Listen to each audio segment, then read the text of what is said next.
So these are the exact metrics that we need to hit in order to get our real estate agents, clients, 6 potentially qualified buyers per month running Facebook ads in our mass system. So the secret here is relentless follow-up. A lot of people give up at 50 calls. Now in 1 month, we're averaging from 300 to 500 calls, double dialing every single lead, following up at least 6 times a week. Now, the reason why I say this is because a lot of agents have posted their posts or have run ads, but they say that it doesn't work. Now, there are a lot of nuances that comes to it. Sometimes it's your messaging, sometimes you have a bad ad, or sometimes you're not even doing enough volume. You don't have a good follow-up system. It all comes down to your metrics. But one recurring problem that I notice is that, first of all, agents don't track the metrics and they think ads are just a magic tool that is gonna help them close over 1,000 deals per year. Now, I'm not saying it's impossible because it's not, but you need to know your metrics and you can't expect to have amazing results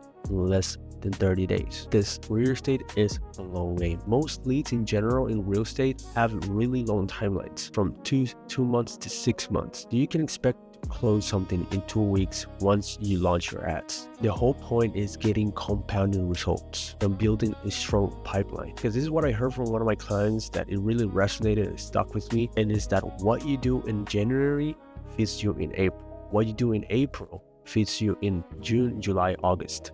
So this is what I call compounding results. So persistence is a result multiplier. Now, number 2 will be the booking versus the show. So a lot of people are good at booking appointments, booking consultations, but when it comes to people showing up to the actual consultations, that's when they see the numbers drop significantly. And most of the time they lose over 60 to 70% of the opportunities because people just don't show up. Now, it all comes down, like I said, with the follow-up, type of clients that you're attracting, so the scripts that you're using for your videos or your ads in general, and the systems that you have in place to ensure that these leads are actually showing up and are getting warmed up in your pipeline. Now, our team has a 75% conversion rate.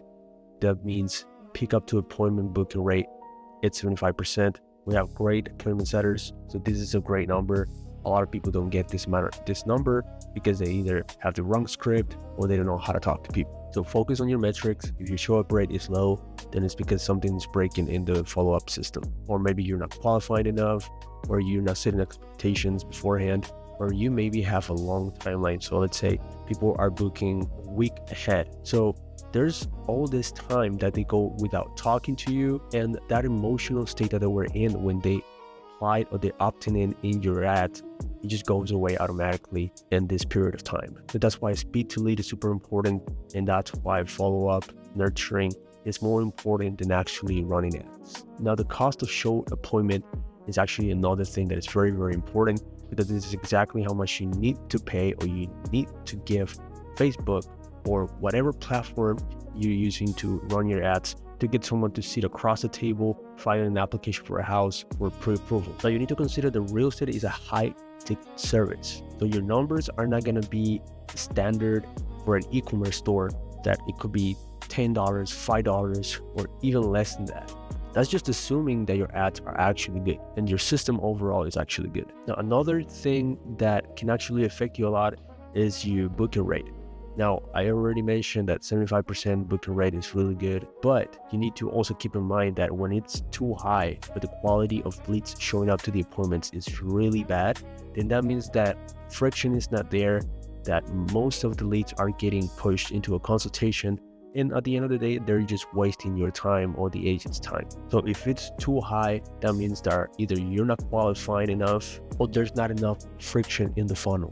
So what you want to do is talk to less people, but higher quality people. Now, lastly, circling back, like I said, your client acquisition cost in real estate is going to be more expensive due to the high ticket service or the high ticket product that you're selling to these leads. So you can have a lead client acquisition cost of $2,000 or even less than that, depending on how good your ads are, your booking, your messaging. Overall, this cost can go down, but you have to keep in mind that you need to be willing to spend $5,000, $3,000, $2,000. Nonetheless, the good thing about it is that even though that sounds like a lot of money, you need to keep in mind how much is a client worth to you. If you need to spend $2,000, $3,000 to be able to get a qualified buyer and you get $8,000 commission, then that's already paid off. It's almost a 4x return on ad spend. So don't get freaked out by the numbers. If you do the math, if it makes sense and you get in 4x, which is the at least how much you have to be making your return on ad spend, and you're getting your return and you're within KPIs, then it doesn't matter how much you pay for a lead if you're still getting good results and the metrics make sense. So I hope this was helpful. If you're a real estate agent and you're thinking of implementing a system like this, go ahead and book a consultation down below in the description. Or if you want more videos like this with more value, and basically you want to see exactly how we operate to get our clients good results, just follow for more, give it a like to this video, and leave me a comment if you have any questions. See ya.